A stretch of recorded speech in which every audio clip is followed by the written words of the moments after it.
যারা কথায় বলতো খেলা হবে, আজকে তারা কোথায়? গতকাল নারায়ণগঞ্জে গিয়েছিলাম, খেলোয়াড়কে কোথাও দেখি নাই,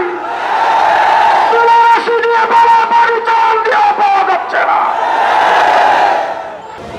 বিগত 15 বৎসরে যার নেতৃত্বে নির্যাতন হয়েছে, সেই ফ্যাসিস্ট সরকারের প্রধানমন্ত্রী শাপলা চত্বরের পরে সংসদে দাঁড়িয়ে বলেছিল, আমরা নাকি শাপলা চত্বরে রং মেখে সেখানে বসেছিলাম, পুলিশ দেখে আমরা দৌড়াদৌড়ি করেছি, আমাদের শরীর থেকে রক্ত পড়ে রাস্তা রঙিন হয়েছে।